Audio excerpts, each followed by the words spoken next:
Welcome to Farm Here Daily, a Field Forward podcast. I'm your host, David Geiger. Today on Farm Here Daily, keeping an eye on the road, watching what you're breathing, and having backup plans on the farm. We're talking harvest safety with Renée Anthony with the Great Plains Center for Agricultural Health at the University of Iowa. Please be sure to like and follow the podcast as well as our social media at Field Forward Pod. We would love to have you join our community, keeping folks informed about what is affecting our farmers. This is Farm Here Daily.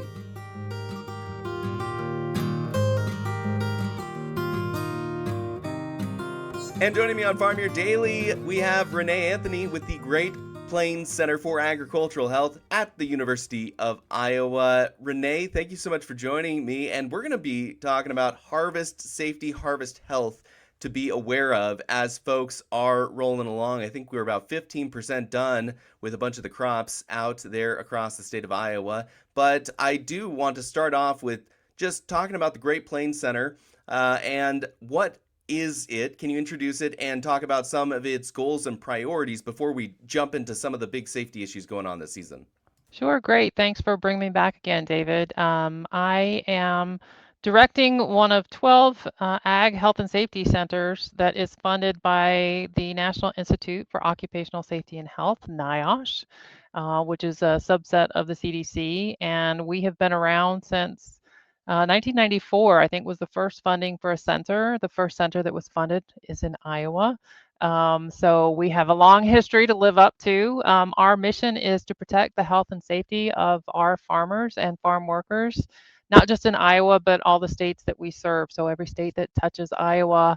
And this center period, we've gone out to Ohio and Indiana, and all of the work that we do on roadway safety and vibration control and all that kind of stuff really applies throughout the region as ways of identifying hazards and coming up with ways of minimizing their impact on farmer health and safety.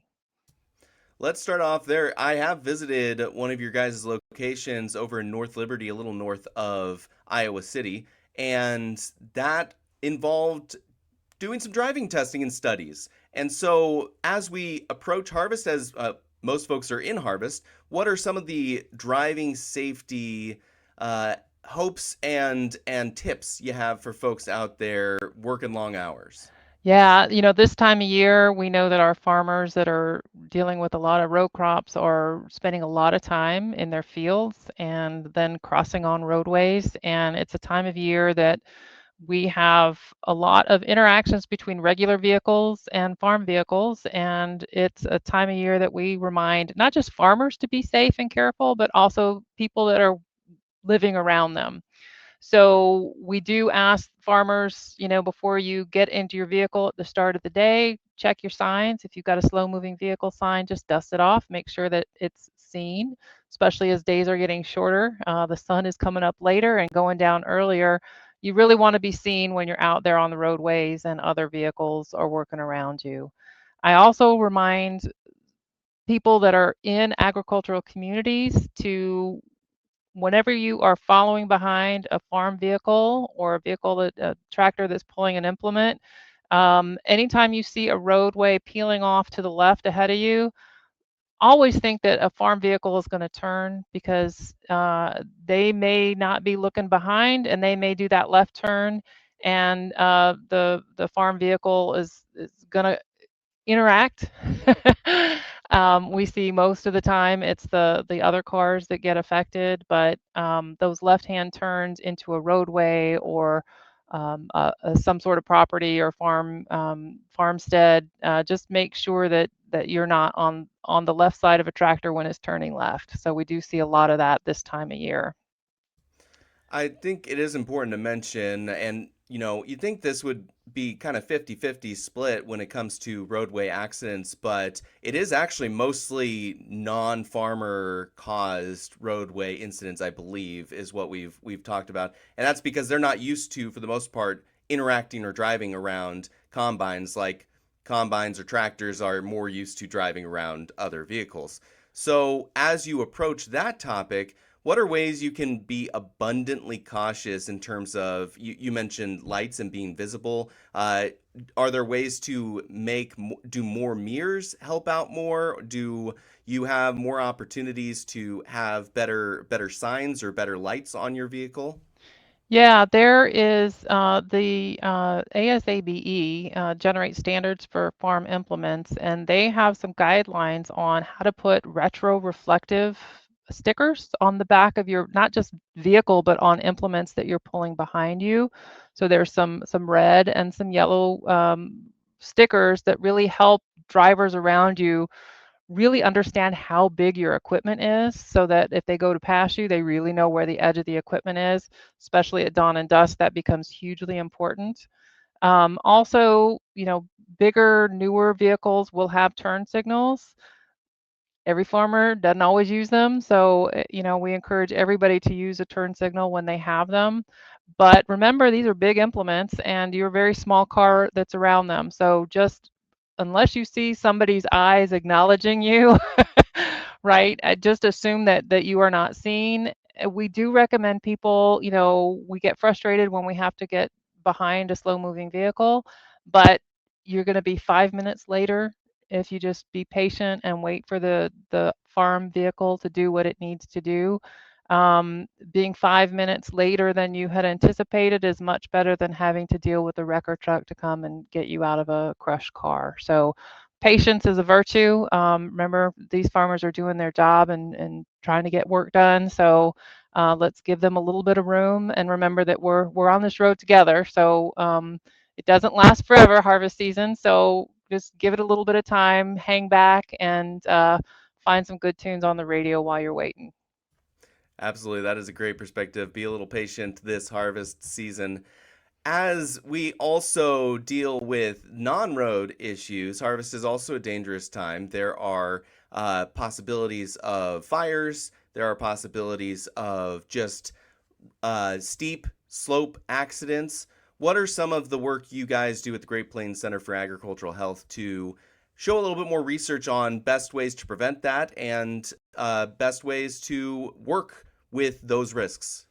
Yeah, these are really persistent hazards. We know that this time of year, when it's super dry out, that we have that risk of combine fires. And right now, this is a pretty big risk this season because we are so dry. So we do share information about keeping vehicles clean. Any dust that we have on our vehicles could act as a source of combustion. So if our equipment is overheating or if we're not lubricating things right, we could have an ignition source that is going to catch something on fire. So I think be prepared and think about it, right? Make sure you've got a fire extinguisher in your cab. If you're driving a combine, make sure that you've got a fire extinguisher once you get out of your cab that is, a 20-pound extinguisher somewhere that you can access when you're on the ground so that if you've got to put a fire out. Some folks even recommend having a shovel with you, that if you've got to shovel some dirt on something to put a fire out that may now spread beyond the combine, that you've got that. And then I always recommend that we know how to get emergency responders out when we need to have it. If you're out in the field and nobody is around you, really think about how you're going to direct somebody to come and respond if you start something. And so it's something to just think about before you get going in the morning. Clean off your SMV symbols and make sure that you've got a way to communicate with your loved ones throughout the day so that they know where you are, that you're safe, and that you're still around, and that you can get emergency responders out should you, God forbid, need them. It's just really good to do a little bit of pre-planning. Um, and a lot of folks do recommend that you use your compressed air to blow down your equipment, especially in this high fire season that we've got right now because we haven't had rain in a while. But make sure that you want to do that when you've got low wind around you so that if there is a spark in a fire that we don't blow it now out everywhere. And it's actually safer to do it on a cooler vehicle. So one that is not, maybe at the beginning of the day, do the blowdown. That way we don't have a lot of sparks and fire sources on that vehicle. So, things as we suspend this grain dust and grasses up into the air, that's when it's actually a hazard if we've got a spark available. So think about what you're doing as you're making these cleaning processes, just really to maximize being safe. This is Farm Your Daily. We will continue the conversation in just a moment, but first let's take a look at the marketplace.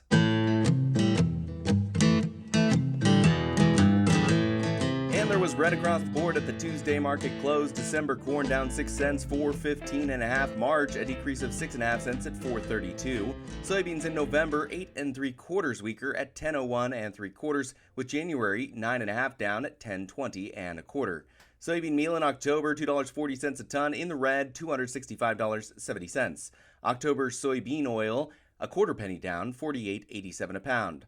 December wheat 11.5 weaker, 5.08, with March 10.75 down, 5.27.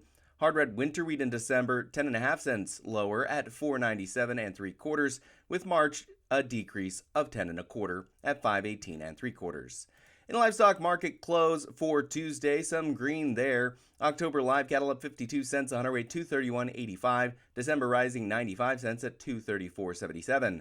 Feeder cattle in October $4.82 a hundredweight higher at 361.02, with November rising $5.47 a hundredweight, $359.35. Lean hogs in October $1.30 down at $99.85, with December falling $1.62 at $88.72 a hundredweight. That is the Tuesday market close. This is Farm Your Daily.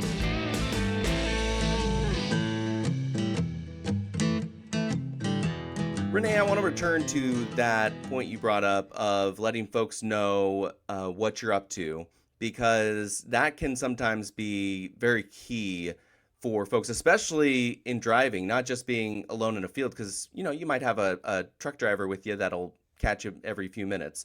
But when it's you're driving stuff from point A to point B, how do you recommend it? And what have you seen through research on how involving others or reaching out so that you have regular checkups help out through this higher risk season? Yeah, I have done a lot of work with our fatality investigation team, and the number of times a farmer gets trapped in equipment in a field and nobody knows they're hurt is just heartbreaking. So, um, you know, schedule time that you're just going to check in with somebody. If you want to check in with somebody that's out, I think come up with a schedule. If somebody's late for a meal, why are they late for a meal? Don't just wait. Give a call and just check on folks. And if you're the person that's getting the call, don't get annoyed by those that are calling in. There's a reason for it, and the quicker we can get rescue out to help somebody, the quicker you'll get better, the less severe your outcome is. We've had folks that have been injured that have dragged themselves miles back through the field, just clawing on the ground. Just check on folks throughout this season to make sure everything is going cool, and it doesn't need to be a big call, but we've got cell phones, use them.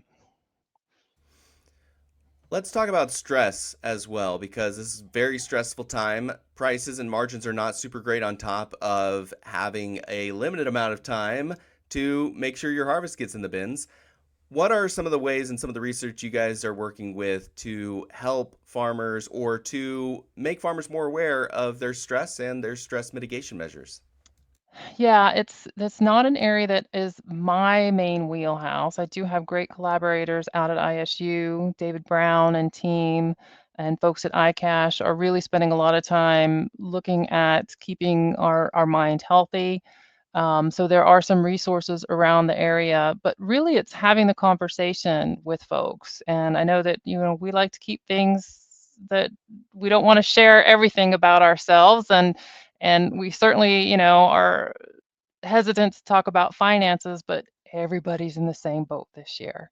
So I think just having a frank conversation, we're gonna get the harvest in, we're gonna figure out where we're gonna come out at the other side of this, but we do have a limited time.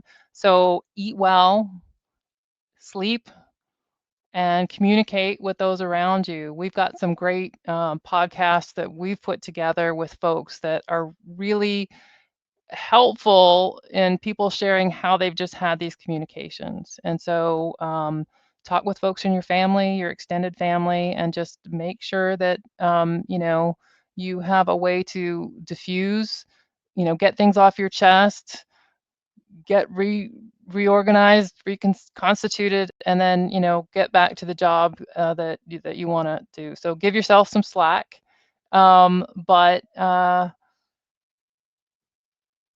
think just communicate. Right. Especially with the way that the economy is now. Everybody, as I said, is in the same boat. Uncertainty is everywhere, not just in agriculture. So we're all a little bit sensitive. So I think, I hate to say it, but be kind to yourself and others, and that will really help diffuse some of the tensions. You mentioned some podcasts that could help. Do you have a place folks can go to find those, or is that just on Apple streaming services, Spotify, etc.? Yeah, we've got the Farm Safe, one word, the Farm Safe podcast. And so we just finished season 4, I think. So we've got several seasons worth. And then we do have several that are, some are talking about fire preparedness, emergency preparedness. But we also have some mental health discussions that we've got from folks around the country to kind of help people think through things. So if you're driving in your vehicle and, or in the combine and are bored, uh, look at your favorite, streaming platform, and we're there. We're also on the website if you just want to find us on the website versus your streaming platform. And that name again? Farm Safe. Farm Safe. All right, check out Farm Safe there. Um, I want to talk about this year in particular. It's a very busy time for the folks at the Great Plains Center for Agricultural Health. What is kind of the main talking point you guys are having as a primary message this year, 2025?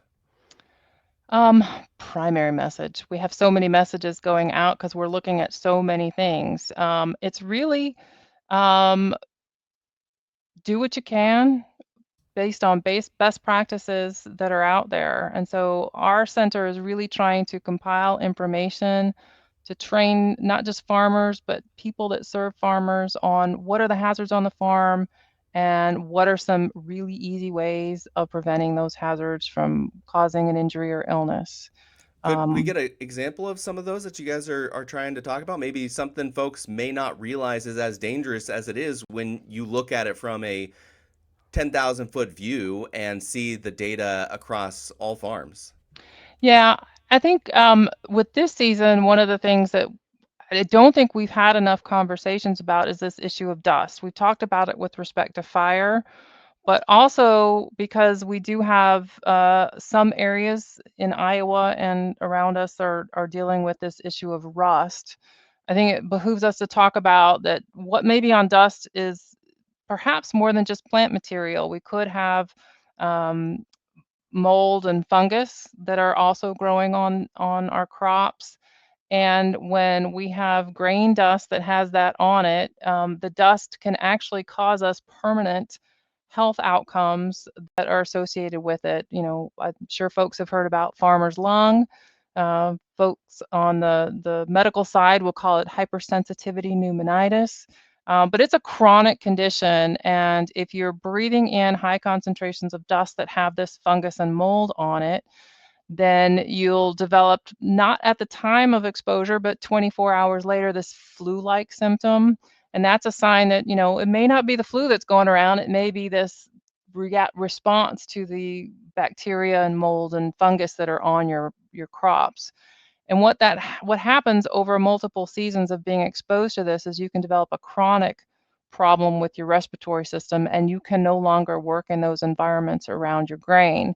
And so in the future, when you're sick, then to work around this, you want to put on a dust mask. And so we're recommending folks now just put on the dust mask when you're handling these dusty grains. If you can see a cloud of dust, just put on your N95, which I know people don't want to have to put it on, but if you think about a lifetime of prevention, it's really a good, cheap $1 solution to protect your health so that you can continue farming and contributing to the great production of crops throughout your working lifetime.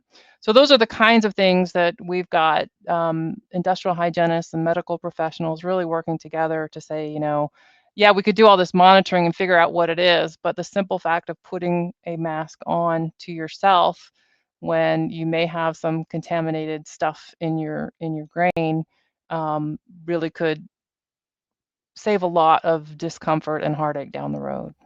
Right. If you are going to wear a mask into a coal mine because you know that that causes extreme health risks, then you know that there are health risks as well to all of the dust and debris that's flying up as you're harvesting. So I think that that's a really good point. And you may not have this stat at the top of your head, but I am curious. I know filters within tractors and combines are going to be a big deal this year as well.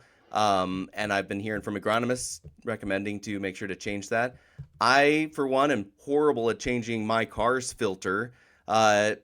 And, I just know, you probably should be swapped most oil changes. Maybe not everyone, but most of them. Do you know how long some of those filters will last with all of the dust and debris for the extenuated periods of harvest? Yeah, the great thing about these filters is that the more loaded they are, the better they work. So, Really? yeah, so think about your air conditioner filter, right? Inside, it's that, meshed thing as particles and stuff build up on it, right? It's harder to get particles to pass through it.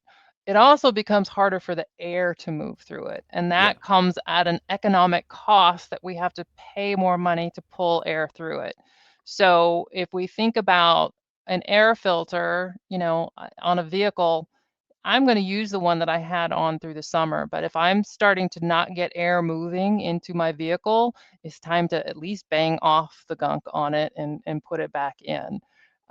So yeah, filters are great. And what happens is as those clog up, then we're not getting good air coming into the cab. Air is going to leak through other sources. And so, if you've got an older vehicle that have, holes in the ground and holes in the floor, that's going to be where your air is going to be coming in. It's not even going to pass through the filter because you've got air moving through, no pressure drop at all. So, the tighter the cab, the more important those filters become.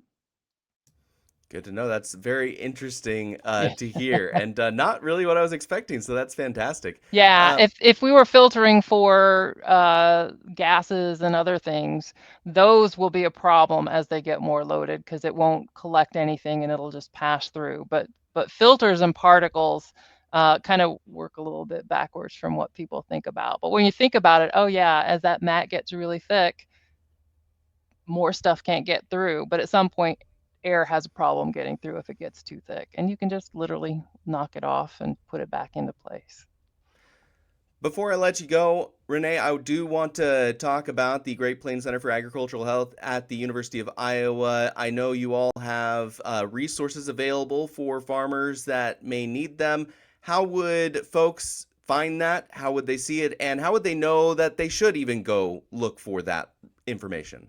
Well, we've got a lot of social media presence on a whole bunch of platforms to try and get people to know that we have stuff there. But um, our name is Great Plains Center for Agricultural Health, which has a terrible acronym of GPCAH. So you take the first letter of our name and you can just put us into Google and you'll get our homepage, and we've got resources.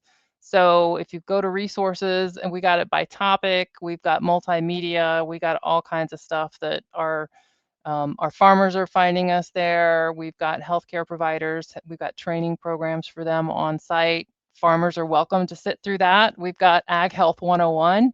So it's basically to give people some basic introduction on health and safety, but also some folks need some basic information on what hazards are there on the farm. So it's pretty basic level, just to get everybody on the same page so that when they're having conversations with farmers, they can understand what you guys are facing, and have a better conversation about how to protect yourself. Renée Anthony is with the Great Plains Center for Agricultural Health at the University of Iowa. Renée, thank you so much for joining us on Farm Here Daily. Thank you. This is Farm Your Daily, a Field Forward podcast. Thank you so much for listening. Again, in order to continue to produce this type of local content, we would love to have you join our community. So please follow the podcast as well as our social media channels at Field Forward Pod. You can also find me on social media at Geiger Reports. Again, I am your host, David Geiger, and I'll be back again tomorrow, everybody.